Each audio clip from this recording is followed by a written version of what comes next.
Hello all welcome back. ഇപ്പം എല്ലായിടത്തും viral പനിയല്ലേ. ഇതാ എൻ്റെ എൻസു ബേബിക്കും പനി വന്നിട്ട് ഇത് ഈ മാസം 3ാമത്തെ പ്രാവശ്യമാണ് പനി തിരിച്ചു വരുന്നത്. മരുന്ന് കുടിച്ചെന്ന് ഇപ്പം എൻ്റെ മോക്ക് ഇതാ മരുന്ന് കാണുമ്പം തന്നെ കരച്ചിലും ബഹളമൊക്കെയാണ്. എന്നാലും എങ്ങനെയെങ്കിലൊക്കെ മരുന്ന് ഞാൻ കുടിപ്പിക്കുന്നു കൊടുക്കുമ്പോൾ മാറും, പിന്നെയും വരും. അപ്പോൾ ഇന്നലെ പനി കൂടിയപ്പം ഹോസ്പിറ്റലിലെല്ലാം പോയി ബ്ലഡൊക്കെ ചെക്ക് ചെയ്തിട്ടുണ്ടായിരുന്നു. ബ്ലഡിൽ കുറച്ച് കൗണ്ട് കൂടുതലാണ് ഡോക്ടർ പറഞ്ഞ്. ഇത് യൂസിന് പനി വന്ന് മാറുമ്പോഴത്തേക്കാണ് ഇവക്ക് 3ാമത്തെ പ്രാവശ്യവും പനി വന്നത്. മക്കൾക്ക് എന്തെങ്കിലും അസുഖം വന്നാൽ പിന്നെ നമ്മൾ ആകെ ഡൗൺ ആയി പോവും. പിന്നെ ഒരു കാര്യം ചെയ്യാനും പിടിക്കാനും ഒന്നും ഒരു മൂഡുണ്ടാവില്ലല്ലോ. അതുകൊണ്ടാണ് ഞാൻ ഇപ്പം വീഡിയോ ഇടൽ കുറച്ചത്. ഇനി ഇവരെ ഹെൽത്തെല്ലാം ഒന്ന് ബെറ്ററായിട്ട് കണ്ടിന്യൂസ് ആയിട്ട് വീഡിയോ ഇടണമെന്നാണ് ഞാൻ വിചാരിക്കുന്നത്.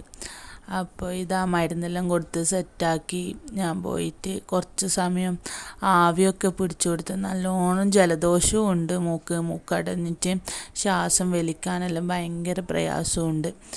അപ്പോൾ ഇതാ അവളെ ഞാൻ എന്തൊക്കെയോ പറഞ്ഞിട്ട് കുറച്ച് സമയം അവിടെ ഞാൻ കിടത്തി. എന്നുവെച്ചാൽ ഒന്നും കഴിച്ചിട്ടുമില്ല, എൻ്റെ പണിയൊന്നും ഒരുങ്ങിയിട്ടുമില്ല.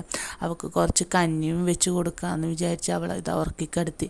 കുടിക്കുകയൊന്നുമില്ല, എന്നാലും 2 സ്പൂണ് കുടിച്ച് കിട്ടിയാൽ നമ്മളെ ഒരു സമാധാനമല്ലേ. അപ്പോൾ ഓക്കെ, ഞാൻ പോയി കഞ്ഞി വെക്കട്ടെ.